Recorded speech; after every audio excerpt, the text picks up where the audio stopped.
Vamos fazer uma oração, gente, para a gente poder começar e clamar a Deus para que fale conosco pela sua graça e misericórdia, porque eu sou pequeno demais para poder expor as escrituras, um instrumento falho, fraco.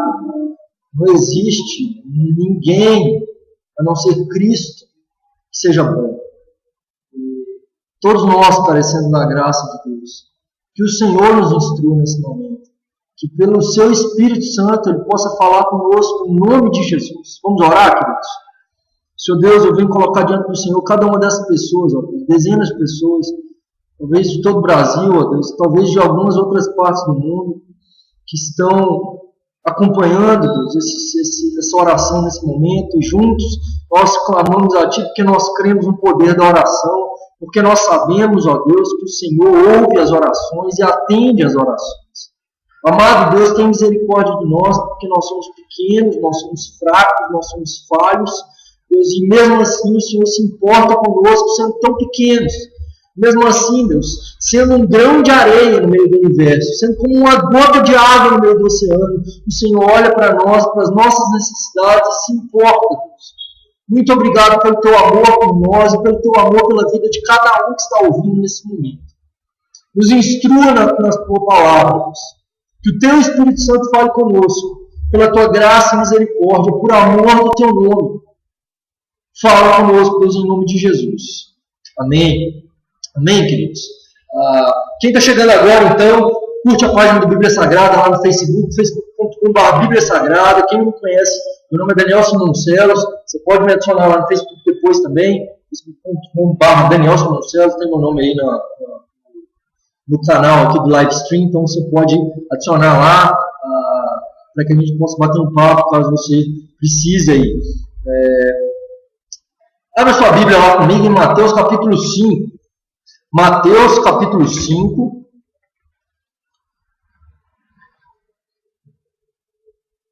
A gente vai ler. Mateus capítulo 5, a gente vai ler do versículo de 1 até o 12.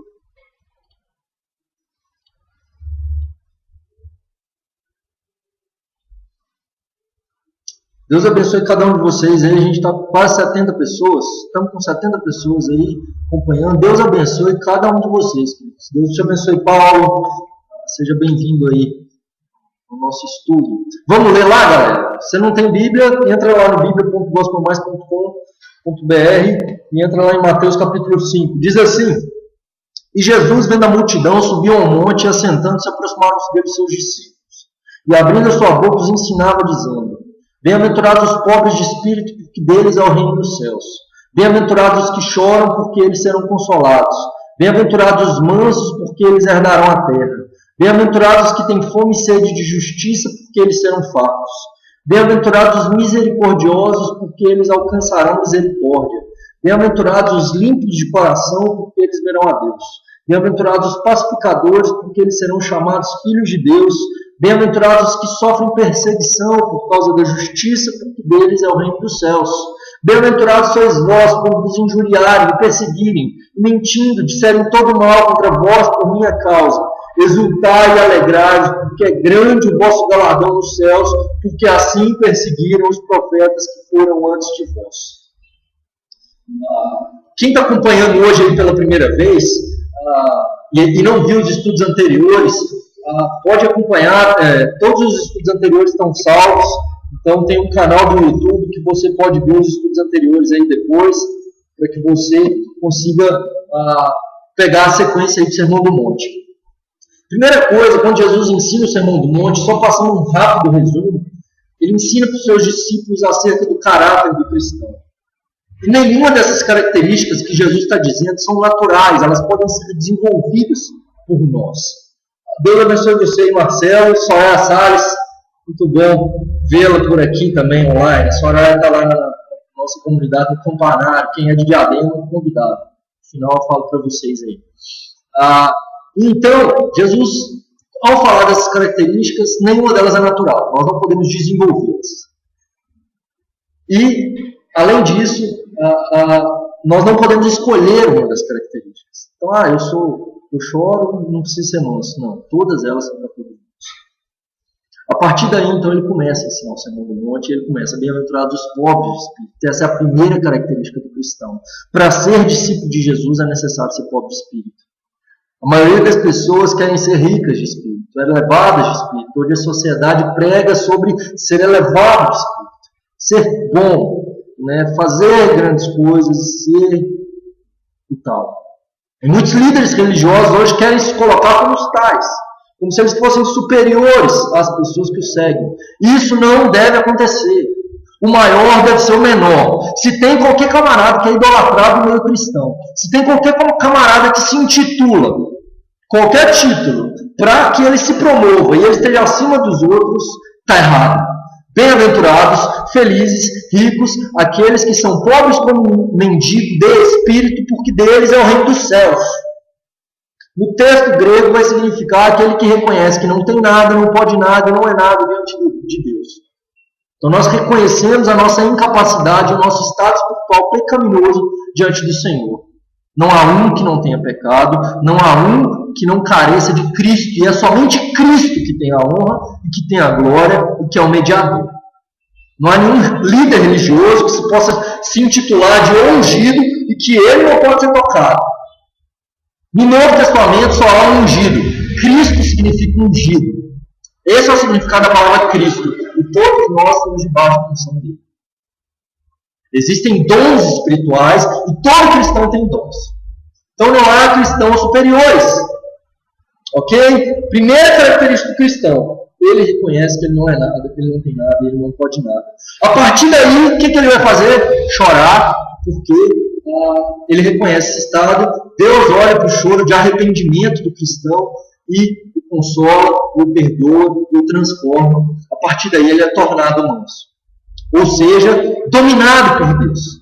O animal manso é dominado, o animal selvagem não pode ser dominado. Essa é a diferença. A partir do momento que eu sou dominado por Deus, eu passo a ter fome e sede pela presença de Deus, pelas coisas de Deus, pela palavra de Deus. Se eu digo que sou cristão e não tenho sede pelas Escrituras, que tipo de cristão sou eu?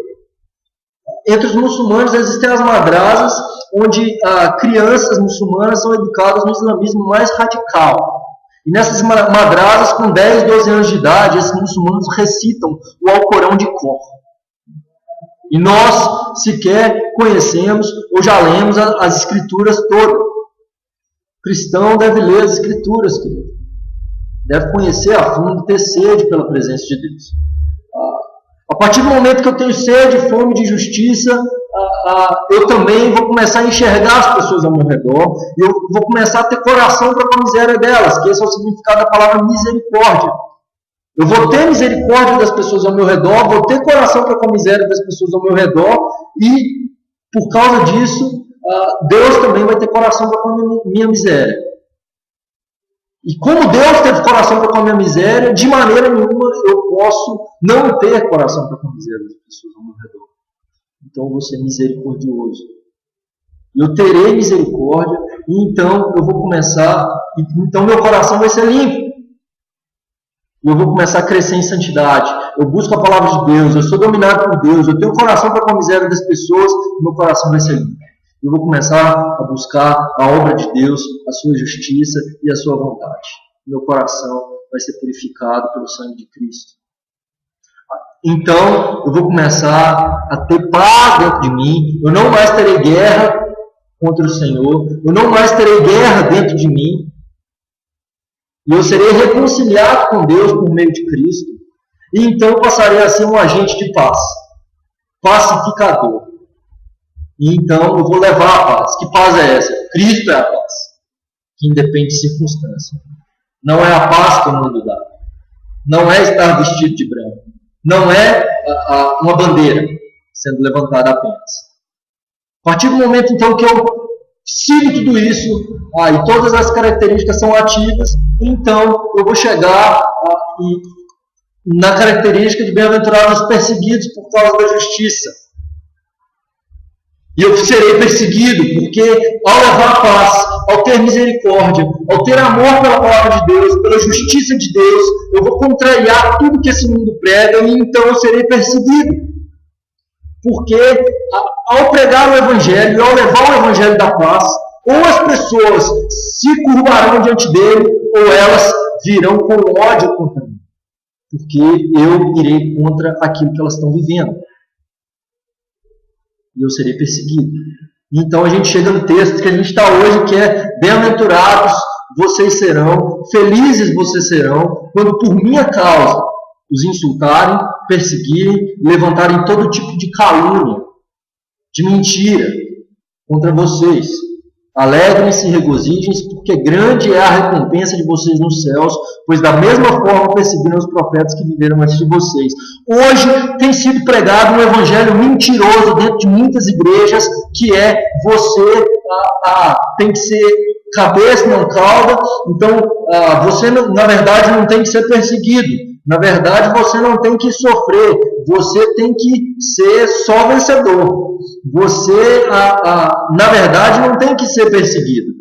Você não tem que ter nenhum tipo de sofrimento. Cristo sofreu, e já que Cristo sofreu, Deus é poderoso, e Cristo já sofreu, nós não precisamos sofrer, nós não precisamos de cruz. O que nós precisamos de ter é vitória, principalmente vitória financeira. Então nós temos que receber coisas de Deus apenas. Ser perseguido, ter gente nos insultando, caluniando, morrer por causa do Evangelho, de maneira nenhuma. Longe de você, porque se isso acontecer com você, seu ministério não é próspero. Se você não tiver um monte de gente te aplaudindo, seu ministério não é próspero. Se você não tiver um monte de gente seguindo você, e se sua igreja não tiver lotada de gente, você não é próspero. Se sua igreja não for extremamente rica, você não é próspero. Quando a gente vê em Apocalipse 2 e 3, quando Jesus olha para as igrejas na terra, e ele vai até essas igrejas, ele olha para o pecado dessas igrejas, a igreja mais rica que é citada ali é Laodiceia, que ele diz: eu estou do lado de fora, vocês são ricos, mas eu aconselho que de mim vocês comprem ouro, porque vocês estão cegos, pobres e nus. E eu estou batendo do lado de fora. E a igreja mais pobre, que é Filadélfia, que não tinha nada, que não tinha dinheiro algum, que era pequena, Jesus olha para ela e diz: vocês são bem-aventurados, vocês são a minha igreja. E ele somente elogia aquela igreja. Hoje tem sido pregado o evangelho de uma falsa prosperidade, que não é prosperidade, porque está levando pessoas para o inferno, querendo colocar Deus nas nossas mãos. Quando, na verdade, o cristianismo coloca nós nas mãos de Deus, para que o nome dele seja glorificado. Só que quando nós somos colocados nas mãos de Deus, quando nós buscamos a justiça de Deus e a sua vontade, nós seremos perseguidos. Isso é uma certeza. 2 Timóteo 3,12, Paulo diz a Timóteo: todos aqueles que desejam viver piedosamente em Cristo Jesus serão perseguidos. É impossível, no meio de uma geração incrédula, é impossível, no meio de uma sociedade completamente idólatra, no meio de uma sociedade completamente imoral, onde o que dá ibope é BBB e novelas que fazem apologia à homossexualidade, que fazem apologia ao adultério, à destruição da família, a todo tipo de imoralidade. É impossível que numa sociedade onde tudo isso é aplaudido, que o cristão não seja perseguido. Ao pregar sobre a verdade, sobre a justiça de Deus, ao apontar para as pessoas e dizer: vocês estão indo para o inferno, o tipo de vida que vocês estão levando vai levar vocês para o inferno. Só que pregar sobre o inferno e pecado hoje está fora de moda, porque senão as pessoas vão te julgar. Só que as pessoas e os cristãos da igreja primitiva morriam justamente por causa disso, porque pregavam a Cristo e esse crucificado e a loucura da cruz, de que nós devemos tomar a cruz e seguir a Jesus. Jesus diz: perseguido por minha causa. Não é perseguido porque achou dinheiro dentro da Bíblia, não. Não é perseguido porque a igreja está toda errada. Não é perseguido porque está sendo ladrão, porque está sendo corrupto, não. É ser perseguido porque ama a Deus e a sua justiça. Por causa dessa justiça, Satanás vai se levantar contra os verdadeiros cristãos. E ele vai aplaudir os falsos mestres, os falsos profetas que estão no meio da igreja. E falsos profetas se levantarão a fim de perverter até mesmo os próprios eleitos. Existem falsos profetas dentro da igreja Você não sabe. E hoje tem sido dito: não julgues. Isso vem da boca de Satanás, para que as mentiras que estão sendo pregadas por falsos profetas continuem. Mas isso não deve continuar. Por isso nós devemos conhecer as Escrituras, para não interpretar o texto de forma errada. Então, quando nós pregarmos a verdade contra as obras da carne, contra os prazeres deste século, contra o curso desse mundo, nós seremos perseguidos. Quando nós falarmos contra os falsos profetas, nós seremos perseguidos, porque as pessoas estão atrás deles, aplaudindo, caminhando a passos largos para o inferno juntamente com eles.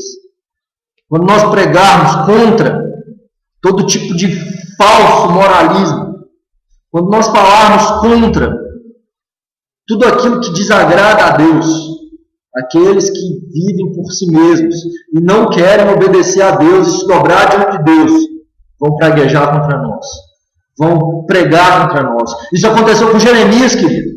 Falsos profetas, o povo estava exilado na Babilônia.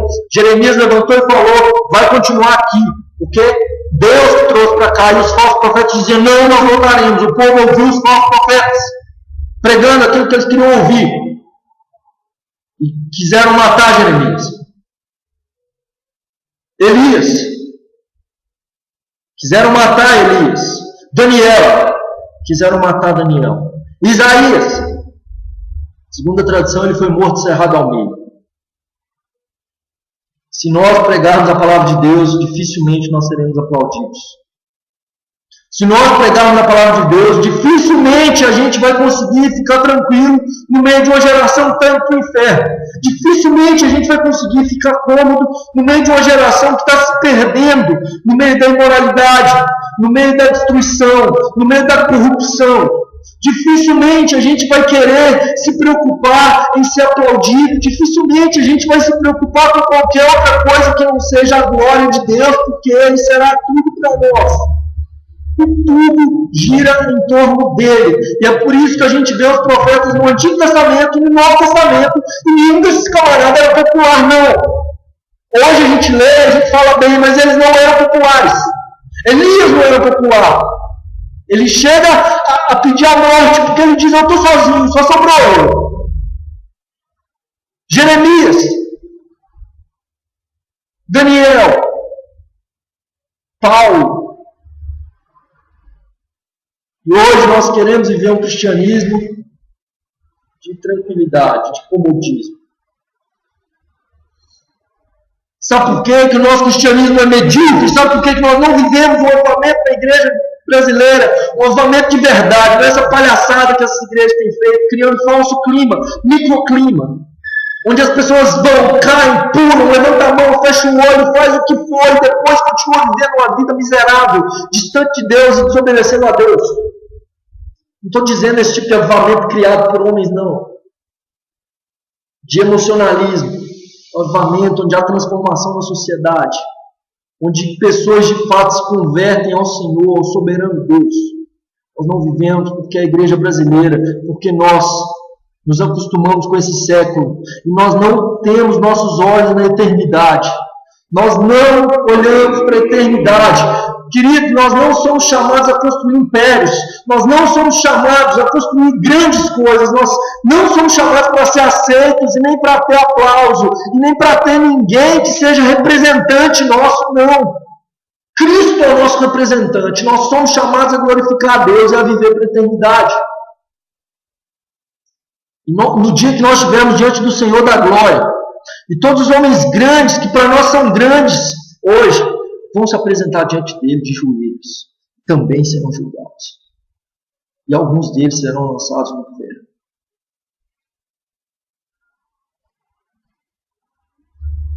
E você vai ser julgado. E suas obras serão julgadas.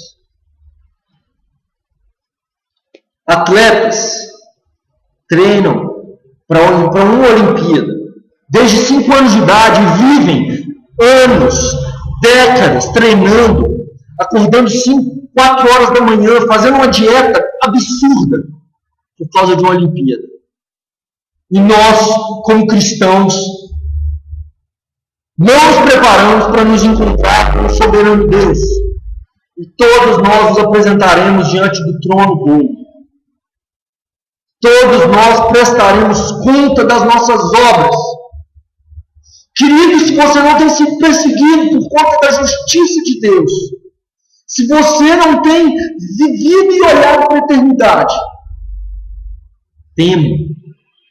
trema, porque você está desperdiçando sua vida.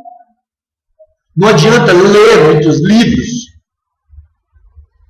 sobre a eternidade, sobre avivamento, sobre oração, se você não tem vivido para a eternidade, se você não tem vivido para o Senhor. Se você tivesse noção do que seria, se você pudesse estar na eternidade, diante do trono de Deus, por um segundo, provavelmente nós viveríamos de forma muito diferente, focado em coisas muito diferentes, nós perderíamos muito menos tempo com coisas que serão consumidas pelo fogo.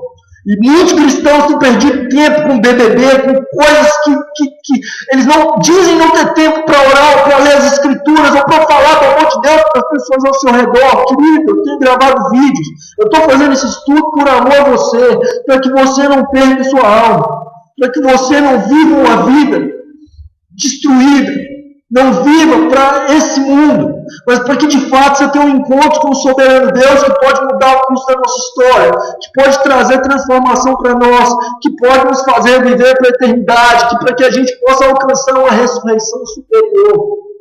Hebreus 11 fala sobre a galeria dos heróis da fé, homens que não quiseram sua própria vida, não negaram a fé, antes preferiram a morte para alcançar a superior ressurreição. Muitos têm vivido para o aqui e para o agora, querendo decretar coisas para Deus, querendo que Deus esteja em suas mãos, querendo impor coisas, segundo a sua vontade, seja feita a minha vontade, não a tua, Senhor. Isso não é cristianismo, isso não é seguir a Cristo. Pouco querem saber sobre as Escrituras. Viva para a eternidade, pregue sobre o Senhor da glória, pregue sobre a glória de Deus. Se você é jovem, querido, gaste sua juventude para o Senhor. Antes que cheguem dias que você já não tenha mais esse ânimo para fazer coisas, para viajar, para ir para missões. Tudo que eu desejo é que o nome de Deus seja glorificado. É que Deus seja glorificado. Infelizmente, talvez muitos de vocês só me conhecem na internet. Tem um blog, eu gravo vídeos e tem isso tudo online, e enfim. Vejo muitos blogueiros que gastam muito mais tempo só na internet, achando que estão fazendo algo. Se você não olha para as pessoas ao seu redor, para o seu vizinho, seus amigos que estão indo a passos largos para o inferno. Não gasta tempo com Facebook, com qualquer outra coisa que possa tirar o seu foco da glória de Deus. Não se esconde atrás do computador. Gaste sua vida para a eternidade. Não sei se você ouviu falar do irmão André. Esse camarada é o fundador do Portas Abertas. Ele resolveu um dia levar Bíblias para a igreja perseguida, na janela 1040,